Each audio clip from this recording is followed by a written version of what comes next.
Yo guys, what is going on? My name is VirtualVenomZ, and today we are back with another Black Ops 2 weapon review. Now today I'm doing the Type 25 review, and as you all know on my channel I hate to do statistics, meaning this isn't going to be all the type of stuff like Xbox Ahoy, where you're going to have things like popping off like 1.5 second reload time and all that shit, because on Call of Duty and games like Call of Duty, the feel of the gun and things like that, and the gun itself, statistics count for shit, so all of us here on my channel know that.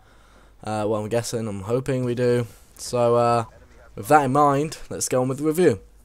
So I've got two pieces of gameplay today to show you.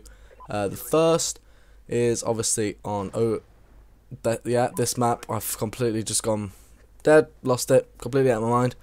And this is quite short, so there'll be another piece of gameplay on Downhill, the snow map, and I realise I've got the wrong settings on my stuff because I like to play with tactical because I'm a MLG pro.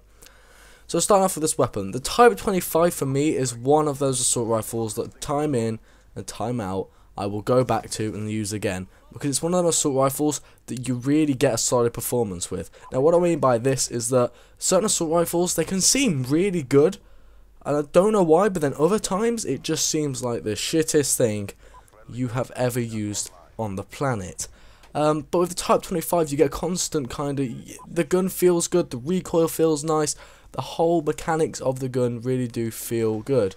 And that's what's really important about using a gun on Call of Duty, is not mainly statistics wise, it's mainly you as a player and your preferences like that. Because this gun, I just went with a fairly simple setup with the red dot, silencer, things like that, and it absolutely was really effective. And you know, it's one of these guns where I just think personally you can go back time and time again and use this weapon and it won't let you down.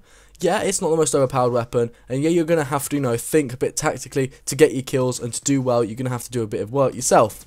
But this weapon in general is absolutely awesome, and it doesn't fluctuate in performance, which is really important, because you can kind of get used to the gun and how it works and things like that, without having to worry about the fact that you might walk around the corner and you spray 7 bullets into the guy, and yet somehow he's still walking away while you're on the floor like fucking spazzing out. So that's really important with an assault rifle, especially as SMGs are seen as the main way, obviously, of doing well on Call of Duty. And this gameplay, you could call it a bit camping, but come on, I mean, this is bullshit what happens in a second. Like, one off my orb, literally, I mean, and I get, like, shot, or knifed, or something fucking stupid.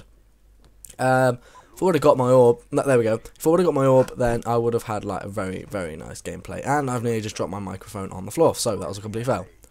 But yeah, this weapon hasn't got any special attributes. You know, the damage is fairly simple and fairly ordinary. You know, you've got the mag capacity is fairly ordinary, which is 30 rounds. I wouldn't recommend you need any more than that. You can take out quite a few people with these this rounds. You know, the damage is nothing special. Recoil is kind of moderate, but it's really easy to control with the right attachments, and the red dot sight is what I use to help me with that.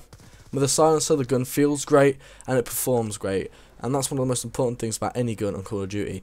I could say that statistics wise that I like the M8A1 just because, you know, it only takes 4 bullets to kill, and that's pretty low for an assault rifle. In fact, it's pretty average, but yet because it's a burst it's even better because that's 1 burst. But yeah, when you actually use it in game, it's not that effective as, say, the AN-94, which everybody loves because it is a don of a weapon.